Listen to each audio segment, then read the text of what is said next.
Well, I don't know if you guys saw the title or even the thumbnail, but there's something wrong with my first gen Cummins, and there always seems to be something wrong with my cars. Now, my cars are very old. I don't think I own anything new or anything older than 2002, I will be honest. But there is something wrong with the first gen. And well, as I was sitting there working on the vehicle, I looked over at the cluster and noticed that the coolant temperature was slowly creeping up to the hot side.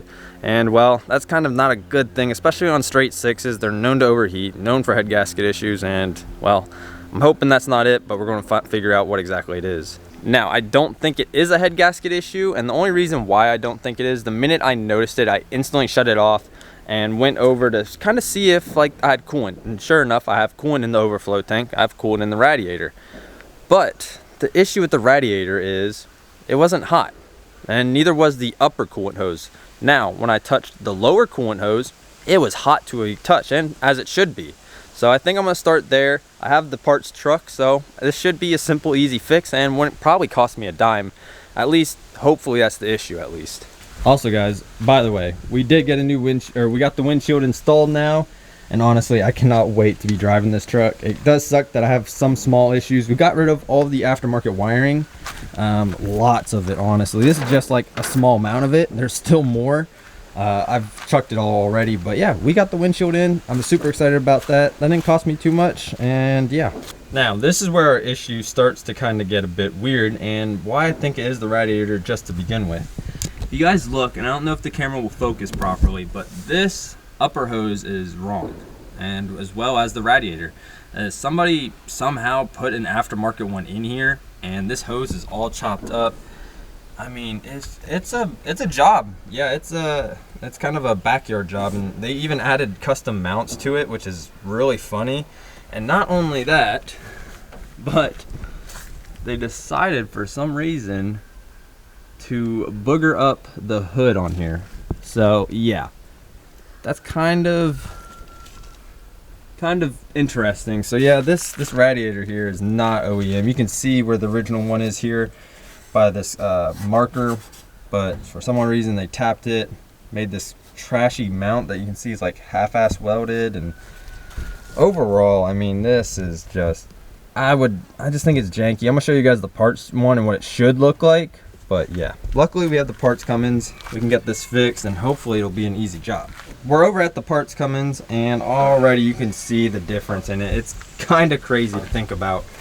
Like, this is what it should look like and everything like that, and it's a lot better, a lot simpler. I don't understand why they went with this one, because this one's wider, but the other one's way thinner. I don't know, but we're gonna take this one out and then go throw it in on that one over there.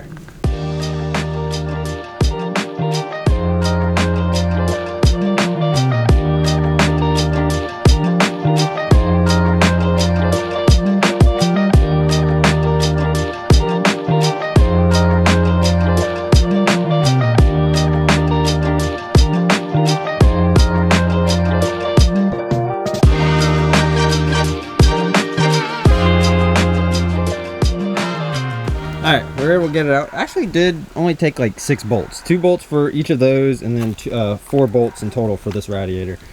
Though, I will admit, the stuff that was coming out of this, the coolant, it was nasty. So, what we're going to do is we're going to run a hose through this, and probably some hot water, boiling hot water, and hopefully that'll clean this system out at least somewhat, instead of, before we put it in, that one over there. But yeah, we're going to clean this one out, take that one out, put this one in, and fingers crossed we should have a non-overheating 12 valve, and hopefully it's not a head gasket.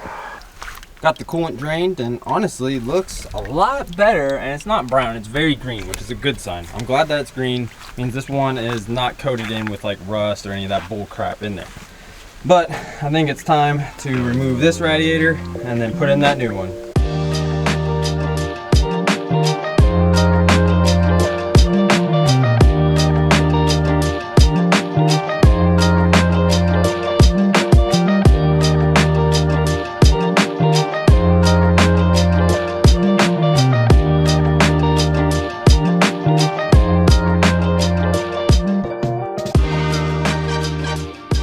Well, what turned into what I thought was going to be a simple job is not actually going to be simple whatsoever, which is kind of ironic because it always seems to be like this at every single video I do. So, this core support here with this aftermarket radiator, they decided to chop out this piece right here. So this whole bit right here is chopped out, even down there. I don't know if it'll focus properly. They got this random bracket. They chopped out this part right here, and then we come to the other side, and I don't even know what to think about this, but they just welded some random stuff, and I don't know if it'll pick it up on camera, but there's a random bolt down there. So this is a bit of a close-up, a zoom in of it, but yeah, you guys can see it is just an absolute mess.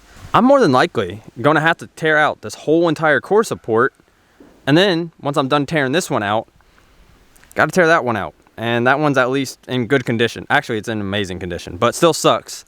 I got to tear this out now. So yeah, I'm definitely not happy about this whole situation. It does suck, but I'm gonna do it right. I'm gonna hopefully knock this out within about a day. Fingers crossed this will at least fix my issue. Something's moving around back there.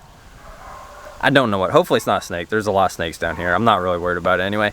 But let's go knock this out, get it done and over with. Hopefully this does not take me a good minute.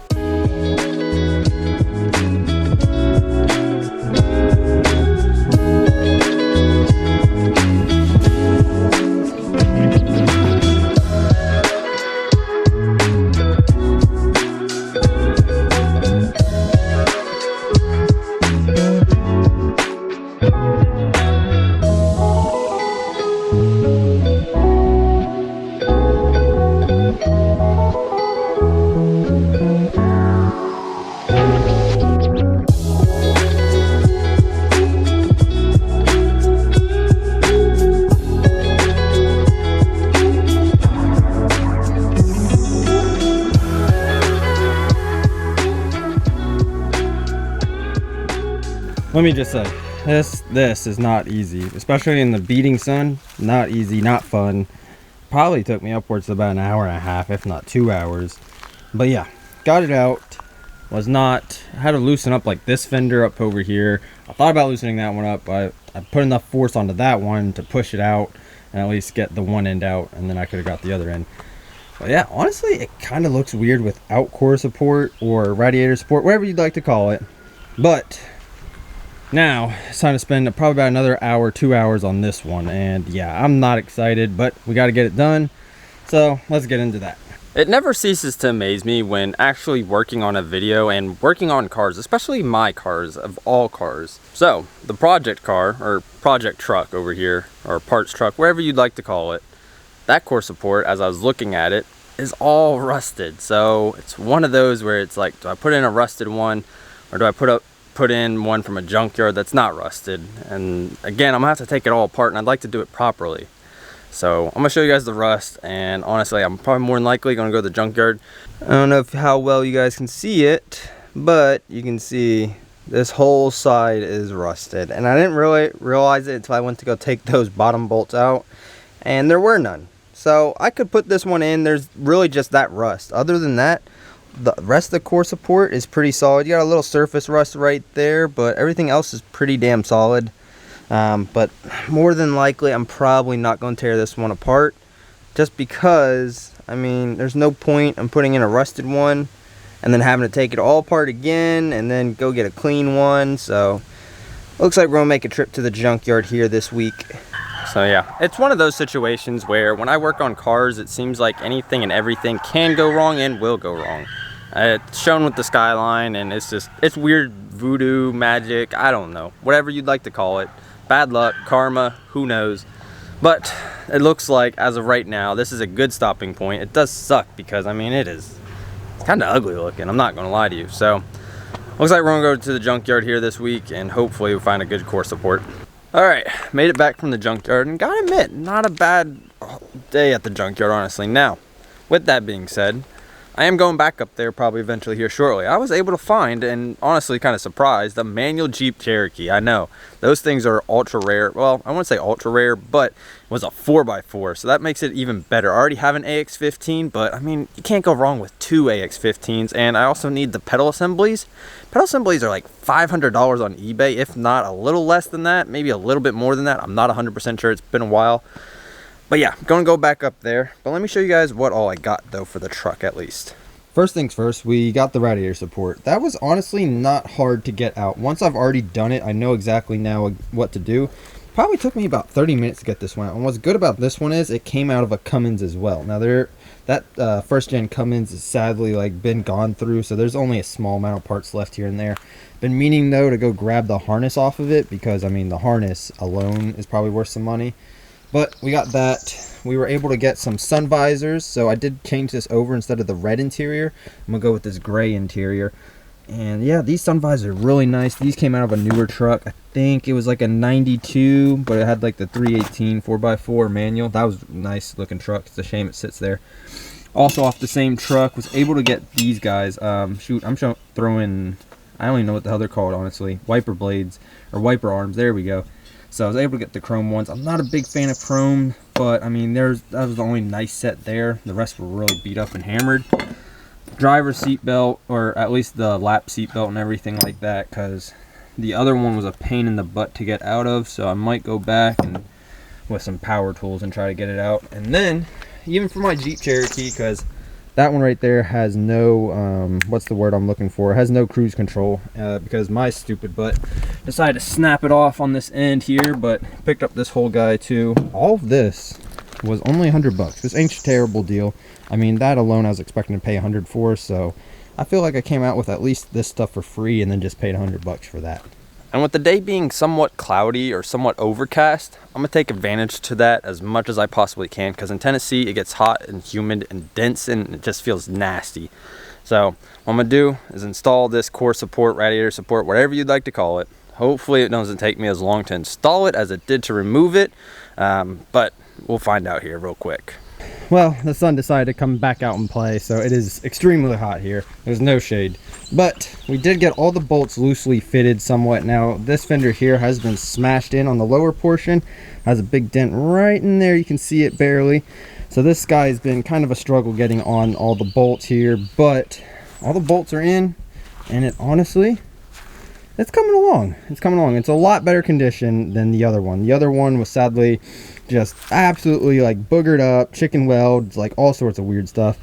And what even sucks is the parts one was all rusted. So we got this one in, just got to tighten everything down, put it all back together, and hopefully this fixes our overheating issue. Well, we got it somewhat bolted down. For the most part, it's pretty straight, pretty solid. Everything's lining up. There's some things I got to bend, but I mean, that's kind of the part of it, of like installing stuff like this, especially if it's not original to this truck. Now I'm gonna go take a break because it's hot. I'm sweaty. I'm actually dripping sweat and it's kind of gross. So I'll go take a break real quick and I'll be back. Hopefully I'll have the radiator installed, coolant and everything, and maybe then we'll have a non-overheating 12 valve Cummins. Well, that did not go anywhere as planned. I'm currently underneath my Jeep right now, like the little hat. And what a small break turned into just random rain. I wasn't 100% sure. But yeah, I'm actually drenched. Hold on, let me show you guys. Yeah, I'm actually drenched right now. It's raining pretty damn hard, and I was not expecting this. Check the radar, and sure enough, it's calling for rain. It is supposed to go away in like 2-3 hours, so I'm gonna go in the house, wait it out for like 2-3 hours, and fingers crossed I can get it at least finished by the end of today. That's all I want it to do, is just finish it by the end of today. Worst case, I have tomorrow off. I'll probably do it tomorrow, but yeah. Well, it has been probably a good 2 days. Rain has finally officially stopped here in Tennessee, at least for now.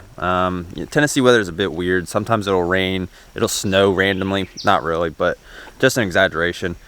But as for the truck, we got most of it together for the most part. AC condensers on there, or whatever you'd like to call it. The radiator's in. Really all we got to do now essentially is just add coolant to it. Everything else is pretty much hooked up, ready to go, but we do have a slight issue. And that slight issue is going to be with the hood. You can kind of see a bit of a gap right in here. And as for the other side, you can see there's not much of a gap whatsoever. And more than likely, all I would have to do is probably adjust this hood a little bit here. It's not a big deal, but for me personally, I just don't like a lot of panel gap, especially that big. That's a lot. I mean, that's about an inch, and there's not even a bit at all over there whatsoever. But other than that, guys, It's nice and installed. AC condensers on there. Let me pop open the hood and show you guys on the inside as well. We got most of it done and dusted. You can see we got now an OEM radiator in there from the parts truck over there. We also got the not cowl covers. We got the radiator fan covers, or whatever you'd like to call it, AC or clutch fan covers in there as well. All the hoses are hooked up, but we're having a slight issue as far as the bottom. The bottom hose here is giving me a bit of a hard time getting installed onto the radiator, so I'm gonna probably take it off entirely, lube it up, get some like WD-40 or something. Hopefully that'll fix it. But other than that, everything else is hooked up. Hood pops perfectly now as well. No issues at all. We actually did clean up. There was a lot of grease down in there, so got rid of all of that trash. Kind of tried our best to clean it up. But other than that, all left to do is probably just hook up the expansion tank hose and then just fill it up with coolant. We got coolant in the radiator, everything's hooked up and everything like that. Batteries installed. I think the only thing now is just to kind of start it and let the coolant flush, and fingers crossed we got a non-overheating Cummins now. We got everything put together. Essentially right now it's going to be a while before that thing hooks up, or warms up I should say. I don't know why I said hook up. Anyway, it's going to be a while before it warms up here.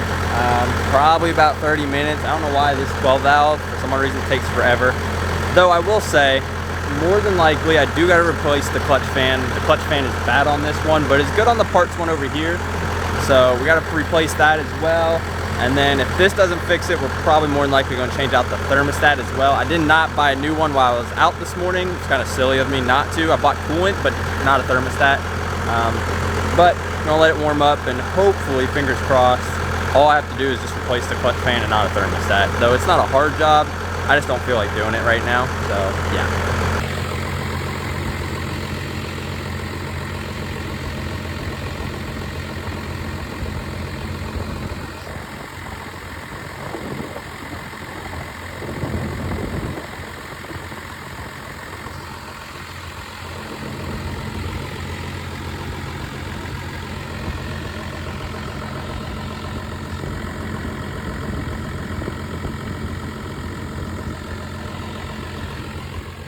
It does look like that, ooh, a little smoky right there. I don't know if it'll pick it up on camera. Anyway, it does look like the radiator, the original one from the parts truck, does have a small leak.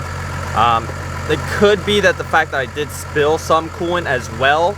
I'm not 100% sure, but it is a tiny leak, if at best. So it's not gonna hurt anything to have it anyway, at least just to test to see if that's what's wrong with the truck anyway. Eventually I'd like to upgrade that to like an aluminum one anyway, but again, does look like we got a small leak. I could have spilled some coolant though as well. I know I did, but that's a chance that's just the remaining amount that I spilled. So it is warming up though, that's a good thing. Just gotta wait like another 10-15 minutes and it should be fully warmed up, and then we'll see if it's overheating or not.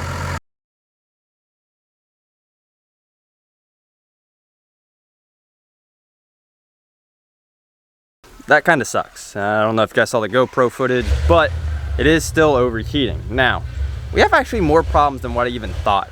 It does look like our fuel filter is leaking as well. I've already got a new one for it. That was something I've been meaning to change for a while. I'll show you guys that here in a second. And then also, the killer dowel pin. These are known to have issues with the killer dowel pins, and essentially, it's looking like we might have to change that out as well. So, gotta go order some parts for this thing, but I think we're gonna change the thermostat to get the overheating issue fixed. Fuel filter, like I said, I already have a brand new one anyway, so I'm not worried about that. And then a killer dowel pin kit. That way I can feel a little bit safe and at ease with this truck, because I know that can just blow these fuckers up real quick. And the reason I suspect the killer dowel pin on this truck is I can hear like this I don't even know, like a metal pinging noise. And I think, and it's gotten worse. It's getting worse. I can very hear it, and I shut it off just in time, I think. Yeah, I don't know all what's done to this truck whatsoever. I don't think fuel's been turned up or anything. So more than likely, the killer dowel pin is still in this truck and needs to be fixed ASAP. So it looks like I gotta go buy some things. But as far as this video, guys, I think I'm gonna call it an end for that.